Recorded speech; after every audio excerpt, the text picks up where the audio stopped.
In the peaceful town of Nigeria, weddings were bigger than Christmas. When you heard Guam, Guam, Guam from the talking drums, you knew someone was celebrating. And on this particular Saturday morning, the celebration belonged to Amaka the Elegant, or, as children secretly called her, Amaka the Food Warrior. Why food warrior?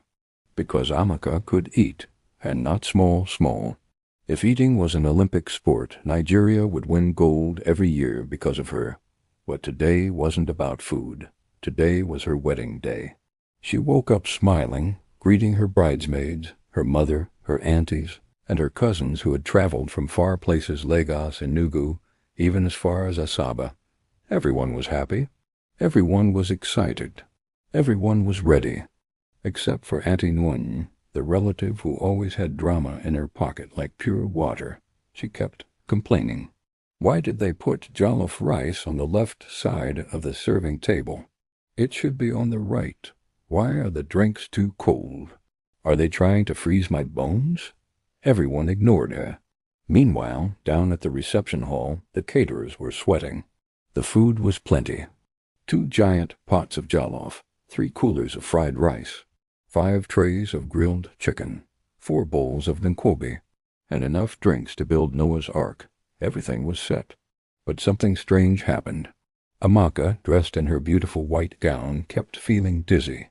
Her stomach was rumbling like thunder. Her hands were shaking.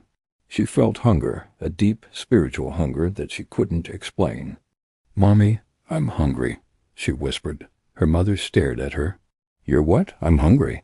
"I haven't eaten since yesterday." "You want to eat? In your wedding dress? Is that how brides behave?" But before her mother could stop her, Amaka ran, not walked, to the catering section. "Bring food," she shouted. The caterer, confused, served her 1 plate. Amaka finished it in 1 minute. Another one. They served her. She finished it again. The bridesmaids were panicking. The groomsmen were calling the groom. Drummers paused their beats. Before they knew it, Amaka had eaten 1 full cooler of jollof rice. The caterer screamed, "Auntie, please. It's for the guests." But Amaka didn't hear anything. She was in another world. She attacked the fried rice. She finished the chicken. She cleared the pepper soup. She licked the nkwobi bowl. By the time the guests arrived, the serving tables were empty, like a barren desert. People began shouting, "Where's the food? Is this how they planned it? I will not take this. Who finished everything?" The caterers pointed at Amaka. Amaka pointed at no one. She was too busy breathing hard. The groom almost fainted. His best man whispered, "My brother, you don't marry by force, oh."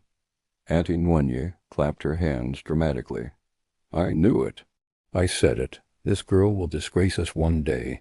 Just when the chaos reached its peak, an elderly woman slowly approached, Mama Ni Amaka, the traditional midwife. She looked at Amaka, placed her hand on her stomach, and smiled. "My children," she said calmly, "your bride is not greedy." Everyone paused. "She is pregnant." The hall went silent.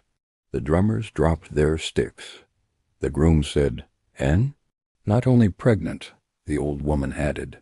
"She is carrying twins, and twins eat like lions." Suddenly the entire hall exploded with joy. "Ah, children are a blessing. Congratulations." No wonder she finished the food. The groom lifted Amaka and hugged her. The crowd started dancing, but Auntie Nwunye wasn't done. She pointed at the caterers and shouted, "Oya, prepare fresh food, double portion. Our bride has eaten enough for all of us. Now we must eat too." And so the wedding became the most memorable in the history of Amwakpu. People danced, laughed, and told the story for years. And whenever children passed Amaka on the road, they whispered, "Look, it's the bride that finished the food at her own wedding."